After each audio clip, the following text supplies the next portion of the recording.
আসসালামু আলাইকুম প্রিয় দেশবাসী। দেশে বাংলাদেশ জামায়াত ইসলামের সাবেক এমপি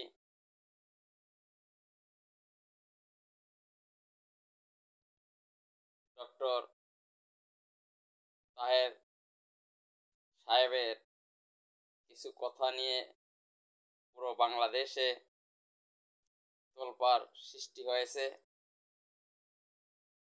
এই কথাগুলোর মিনিংস আমাদের দেশের সাধারণ মানুষ বোঝে না, এবং বুঝলেও অনেকে না বোঝার ভান করে বিভিন্ন আলোচনা সমালোচনা করতেছে।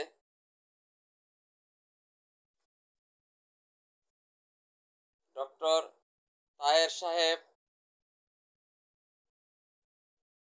দেশবাসী এবং পলিটিশিয়ানদের বুঝাইতে চেয়েছেন যে সোজা আঙ্গুলে যদি ঘি না ওঠে, আঙ্গুল বাঁকা করতে হবে, ঘি আমাদের লাগবেই। এটা যারা রাজনীতি করে,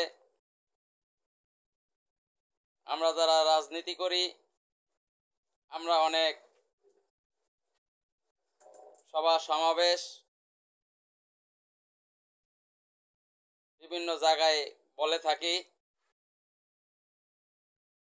যখন দেখা গেছে অনেক দাবি দেওয়া সরকার পক্ষ মেনে নিতে চায় না, সরকার টালবাহানা করে, তখন বিভিন্ন বক্তৃতায়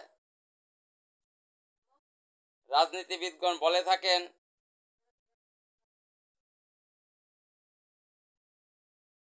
সোজা আঙ্গুলে যদি ঘি না ওঠে তাহলে আমরা আঙ্গুল বাঁকা করতে বাধ্য হব। মানে আমরা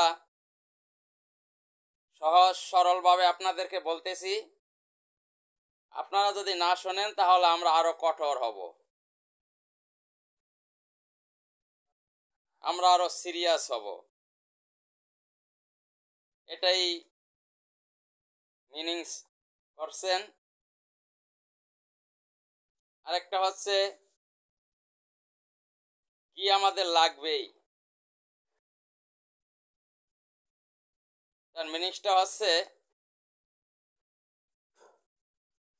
আপনারা যদি আমাদের দাবি দেওয়া না মানেন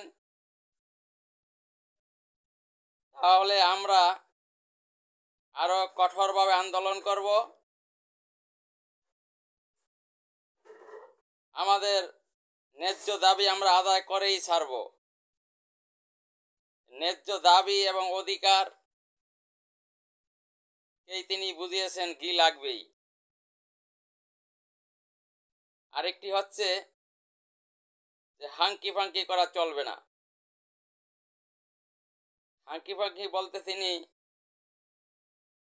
বুঝিয়েছেন এখানে কোনো চালাকি চলবে না, কোনো চাটুকারিতা চলবে না, কোনো হঠকারিতা চলবে না,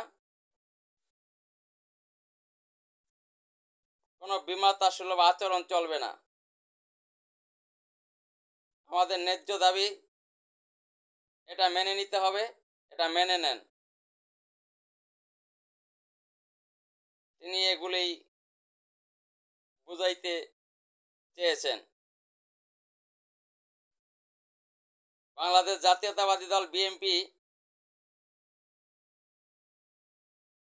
তারা এক বছর আগেও অসহায় ছিলেন, এতিমের মতো ছিলেন। তারা সরকারের সাথে লিয়াজু করে চলতেন, আর এখন তারা কঠোর হয়ে গেছেন। বিএনপির উচিত ছিল প্রত্যেকটা রাজনৈতিক দলের সাথে সুসম্পর্ক রেখে রাজনীতি করা, জাতীয় সরকার করা, যাতে বাংলাদেশে আর কোনো ফ্যাসিস্ট আসতে না পারে। বিএনপি সেটা না করে কি করতেছে, অন্যান্য রাজনৈতিক দলগুলোকে তারা তুচ্ছ তাচ্ছিল্য করে, তারা উচ্ছৃঙ্খল কথাবার্তা বলে, দেশের সম্মানিত পলিটিশিয়ানদেরকে তারা অবজ্ঞা করে, অসম্মান করে, তুচ্ছ তাচ্ছিল্য করে, মনে করতেছে আমরা বড় দল, আমরাই ক্ষমতায় যাব। দল শুধু আপনারা একা নন। বর্তমানে বাংলাদেশে ৪৯টা নিবন্ধিত রাজনৈতিক দল। আপনাদের সমকক্ষ অনেক রাজনৈতিক দল বর্তমানে রয়েছে। আপনারা মনে করতেছেন আপনাদের সেই আগের ৩০-৩৫% জনসমর্থন এখন ২৫%-এ ঠেকেছে। যারা ভদ্র, যাদের ভিতরে বিবেক আছে, যাদের ভিতরে আদর্শ আছে, নীতি আছে, যারা বিএনপি করে, তারাও এবার বলছে আমরা বিএনপিকে ভোট দিব না। আমরা যাদের দ্বারা দেশে শান্তি এবং কল্যাণ আসবে, আমরা তাদেরকেই ভোট দিব। আপনারা